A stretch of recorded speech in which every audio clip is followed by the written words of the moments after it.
오늘 하나님께서 우리에게 주시는 말씀은 시편 7편 8절 말씀 우리 한 절입니다. 시편 7편 8절 말씀 우리 다 함께 큰 목소리로 봉독하도록 하겠습니다. 시작. 여호와께서 만민에게 심판을 행하시오니 여호와여 나의 의와 나의 성실함을 따라 나를 심판하소서. 아멘. 오늘 말씀의 제목은 성실과 의를 따라입니다. 따라하시겠습니다. 성실과 의를 따라. 제가 예전에 장신대 신대원을 다닐 때에 기숙사 생활을 했는데요. 그곳에 양전도사라고 하는 분이 계셨어요. 저보다 한 살이 어렸는데 제 동기였습니다. 그런데 이분이 평소에 얼마나 인성이 좋고 부지런하고 부침성이 좋고 착한지 우리 방의 분위기 메이커였어요. 그런데 이분이 공부도 참 잘했어요. 그래서 신대원 들어올 때도 차석으로 들어왔어요. 그런데 이분이 그런데도 불구하고 얼마나 삶을 열심히 사는지 몰라요. 늘 바빠요. 모든 일에 최선을 다하고 부지런히 열심히 정말 저렇게 살아야 되겠다라고 도전받을 정도로 부지런한 사람이었어요. 그분은 틈만 나면 책을 봐요. 책을 보고 쉴 때도 물 한 잔 먹고 잠깐 또 영화를 봅니다. 영화를 보는 것도 영어로 봐요. 영어로 보고 또 영어의 대사를 중얼중얼 거리면서 다 따라합니다. 따라하면서 모든 삶이 정말 바쁘게 부지런히 그렇게 살아가는 것을 보게 되었어요. 그러더니 나중에 이분이 미국에 유학을 다녀와서 장신대 교수가 되었더라고요. 참 그분의 삶을 보니까 정말 주 안에서 그의 성실함, 그의 부지런함이 좋은 결과를 가져왔구나 라고 제가 느끼게 되었습니다. 성경 말씀 속에서도 굉장히 성실한 사람들이 많이 나오는데요. 특별히 오늘은 다윗에 관해서 말씀드리고 싶습니다. 이 다윗이라고 하는 사람은 이새라고 하는 아주 평범한 사람의 막내 아들이었습니다. 그래서 어렸을 때부터 양치기 일을 하러 다녔는데요. 다른 사람들 다 양치러 갈 때 똑같이 양을 치러 가는 겁니다.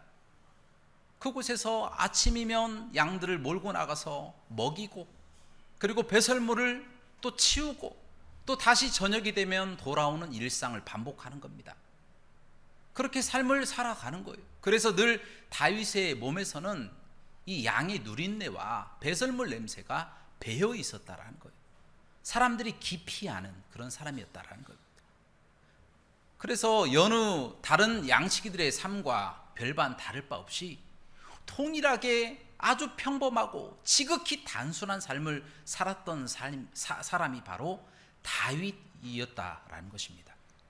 그런데 이 다윗이 다른 사람이 가지지 못한 아주 독특한 것을 하나 가지고 있었어요. 그것은 무엇이냐면 자신에게 맡겨진 것이라면 양 새끼 한 마리라도 목숨을 걸고 지켰다라는 거예요. 그래서 최선을 다해서 양을 위해서 목숨을 걸어버립니다. 심지어 사자나 곰과 같은 맹수들이 찾아와서 양의 새끼를 물고 가면 사람들은 어떻게 합니까? 무서워서 도망갈 거 아니에요. 그런데도 불구하고 다윗은 추격을 해서 그 무서운 짐승을 물맷돌로 쳐서 그 입을 벌려서 양 새끼를 구해냈다라는 겁니다. 그리고 심지어 그 짐승이 자신을 해하려고 하면 물맷돌로 짐승 그 맹수를 쳐서 죽였다고까지 기록되어 있습니다. 그만큼 다윗은 자신의 일에 최선을 다하는 그런 사람이었다라는 것입니다. 아니 여러분, 사람이 총도 없이 물맷돌 같은 것으로 어떻게 사자나 곰과 같은 맹수를 쳐서 이길 수가 있습니까? 아니 여러분에게 쇠지팡이나 쇠막대기를 주고 불독과 같은 개를 한번 상대해 보라고 하면 상대하겠습니까? 저도 못 이겨요. 제가 아무리 운동을 잘하고 그래도 절대 못 이깁니다. 불독 한 마리도 이기기가 힘들어요. 피할 수밖에 없습니다. 그런데 다윗은 심지어 사자와 곰과 같은 맹수들을 추격해 가서 그 입속에서 새끼를 건져낼 뿐만 아니라 맹수들을 아예 쳐서 죽였다고 성경 말씀에 기록되어 있다니까요. 그 정도로 자신의 일에 최선을 다하는 사람이 바로 다윗이었다라는 것입니다. 그런데 여러분, 삼손도 아닌데 어떻게 다윗에게 이런 힘이 생겼을까요? 맹수를 이길 수 있는 힘, 총을 가지고 있는 것도 아닌데 물맷돌로 어떻게 맹수를 이겼을까요? 그것이 궁금하지 않으십니까? 그것은 바로 다윗의 부지런함과 연습함이 있었기 때문이다라는 거예요. 무슨 이야기냐면 다윗은 돌팔매 질의 달인이 되었습니다. 불가능을 가능으로 만들어버렸던 사람이 바로 다윗이었습니다. 먼저 다윗이 돌팔매질을 연습할 때는 강력한 파워, 얼마나 세게 던지느냐, 그것을 연습했을 것입니다. 부서질 수 있도록, 머리가 부서질 수 있도록 그 정도로 강하게 던지는 연습을 했을 것입니다. 그 다음에는 정확도, 얼마나 정확하게 맹수의 급소를 맞춰 파괴시킬 수 있는지 정확도를 두 번째로 연습했을 것입니다. 그래서 이 다윗은 돌팔매질의 달인이 되어서 이제 삶을 살아 나갔다는 겁니다. 그러다가 이스라엘로 블레셋의 군대들이 쳐들어오잖아요. 그 중에 여러분도 잘 아시는 골리앗이 있습니다.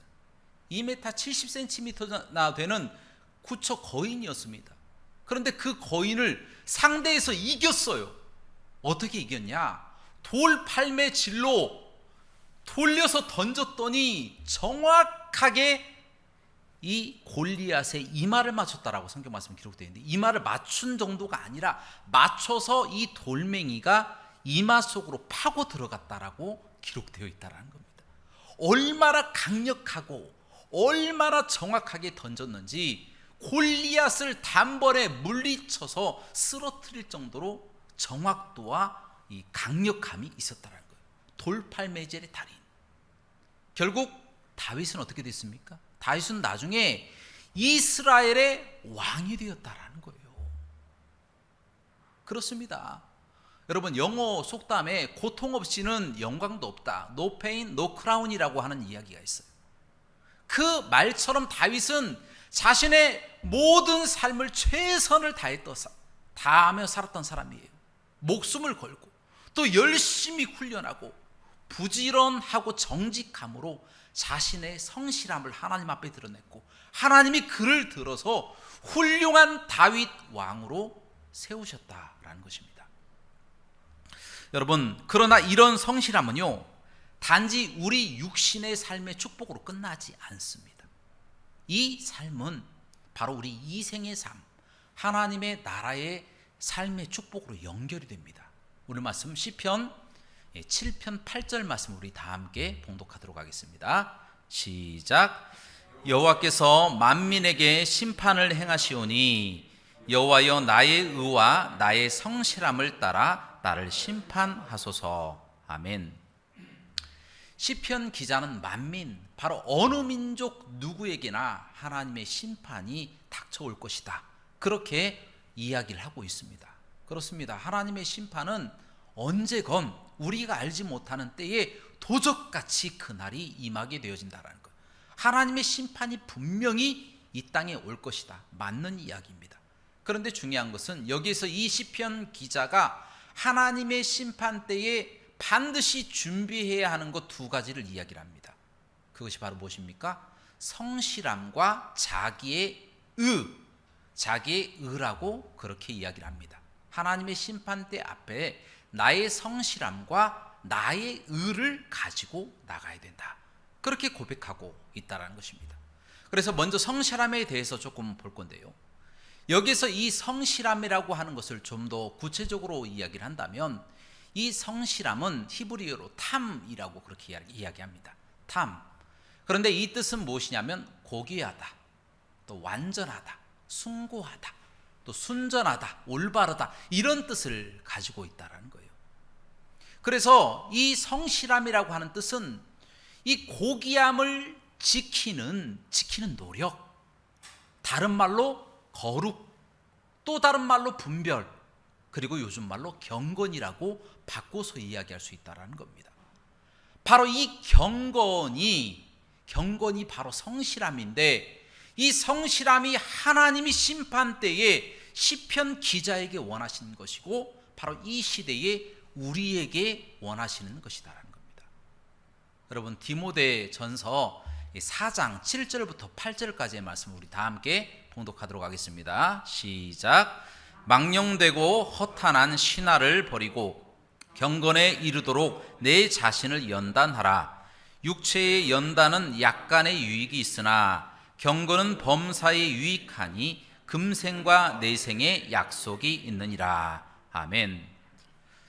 비록 우리가 그리스도의 완전, 그리스도의 경건에 이를 수는 없습니다. 우린 부족한 존재이기 때문에, 우린 죄인이기 때문에. 그러나 그리스도의 경건에 이르도록 노력하고 우리가 거룩하도록 최선을 다하고 부지런히 그곳을 향하여 달려가야 되는 것은 우리의 사명이다라는 겁니다. 그것을 하나님이 우리에게 원하시는 거예요. 그래서 하나님의 심판 때 앞뿐만 아니라 이 땅에서도 우리에게 복을 주고 하나님의 심판 때 앞에서도 우리에게 상급을 주고 하나님의 나라에서 복을 누릴 수 있도록 하나님이 우리에게 축복을 주신다는 거예요. 그래서 영육 간의 강건함의 축복은 경건의 힘에서 나온다라는 것입니다. 그런데 문제가 하나 있습니다. 많은 사람들이 구원을 받고자 합니다. 그런데 문제는 구원만 나는 받고 싶어, 그냥 천국만 가고 싶지 굳이 경건한 삶을 살아갈 필요는 없다고 생각해. 왜냐하면 나는 그런 삶을 살아가다 보면 숨이 막혀서 살아갈 수가 없어. 이렇게 이야기하는 사람들이 있다라는 거예요. 그러면 과연 이 땅에서 경건하지 않고 그냥 천국만 가는 삶, 그 삶만 살아가도 되는지에 관하여 우리가 좀 살펴볼 필요가 있다라는 겁니다. 여러분, 흙탕물에서 막 놀면서 옷이 더러워지지 않았으면 좋겠다 이렇게 생각하는 사람 있습니까? 마찬가지입니다. 세상에 살면서 내가 더럽혀지지 않을 것이다, 않아야겠다 이렇게 생각하는 사람 있습니까? 아니다라는 거예요. 마음을 방임하는 거예요. 마음을 완전히 놔버리고 세상에 나를 맡겨버리는 겁니다. 그렇다 보면 삶이 어떻게 되겠습니까? 삶이 피폐해지는 거예요.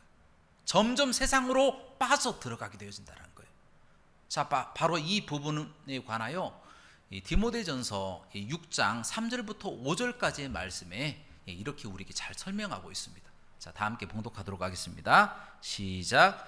누구든지 다른 교훈을 하며 바른 말 곧 우리 주 예수 그리스도의 말씀과 경건에 관한 교훈을 따르지 아니하면 그는 교만하여 아무것도 알지 못하고 변론과 언쟁을 좋아하는 자니 이로써 투기와 분쟁과 비방과 악한 생각이 나며 마음이 부패하여지고 진리를 잃어버려 경건을 이익의 방도로 생각하는 자들의 다툼이 일어나느니라. 아멘. 여러분, 그리스도를 따르지 않고 그리스도의 말씀을 따르지 않고 훈계를 받지 않고 연습하지 않으면 어떻게 됩니까? 점점 더 세상에 오염돼 가는 거예요. 그러다 보면 마음이 부패해집니다. 우리가 예수님을 어떻게 합니까? 마음으로 믿잖아요. 하지만 이 마음이 부패해지면 어떤 결과가 나타납니까? 진리를 잃어버리는 데까지 이를 수도 있다라고 경고하고 있다라는 겁니다. 조금만 방심하고 세상에 물들도록 나의 마음을 내버려 두면 점점 내 마음이 세상에 오염되고 마음이 부패되어서 점점 더 세상으로 가서 심지어 예수님을 안 믿는 자리에까지 이를 수도 있다라고 하는 것을 경고한다라는 겁니다. 그러면 그런 사람들에게서 나타나는 것이 무엇이겠습니까? 교만이 나타나잖아요. 교만. 분쟁이 나타납니다. 서로 다툼이 일어납니다. 서로 싸움이 일어나죠. 언쟁이 일어나고 악한 생각이 일어나고 점점 잘못된 방향으로 가게 된다는 거예요.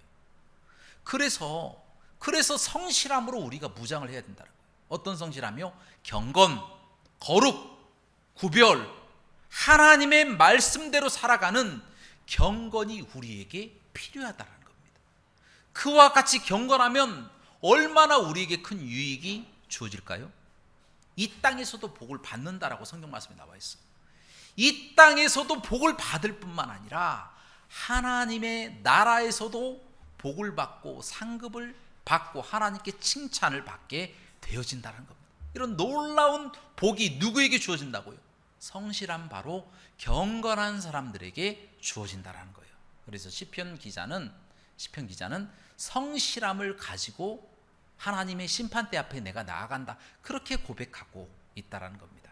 그러므로 우리는 이 썩어져가는 세상, 어두워져가는 이 세상에 경건으로 하나님의 빛을 밝히며 이 땅에서도 복을 받고 하나님의 나라에서도 복을 받으며 살아가시기를 주님의 이름으로 축원합니다.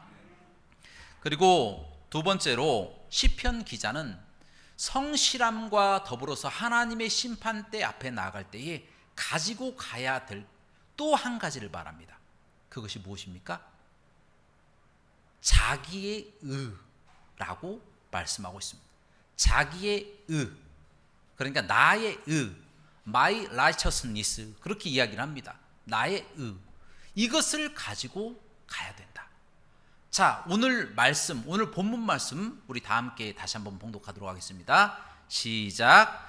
여호와께서 만민에게 심판을 행하시오니 여호와여, 나의 의와 나의 성실함을 따라 나를 심판하소서.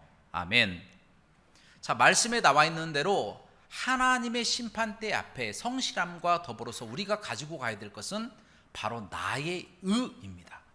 그렇다면 여기서 말하고 있는 나의 의는 무엇일까요? 나의 의.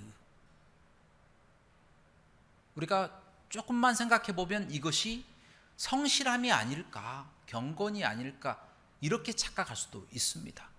하지만 성실함, 바로 경건과 나의 의는 다릅니다. 두 가지는 따로 떨어져 있는 두 개지 하나가 아닙니다. 경건과 나의 의는 일치될 수가 없습니다. 왜 그렇습니까? 아무리 사람이 경건하다고 해도 그리스도의 완전, 그리스도의 경건에 이를 수는 없기 때문이에요. 우리는 부족합니다. 우리는 늘 넘어지고 우리는 죄가 있는 사람들입니다. 그렇기 때문에 아무리 우리 힘으로 노력하고 우리의 행위를 깨끗하고 정결하게 한다고 할지라도 구원에 이르지 못한다라는 겁니다. 그래서 이 경건함으로는 우리의 의가 될 수 없다라는 것을 여러분들에게 말씀드리는 겁니다. 그렇다면 조금 다르게, 조금 바꿔서 제가 질문을 드리도록 하겠습니다. 여러분, 구원은 우리가 무엇으로 받습니까?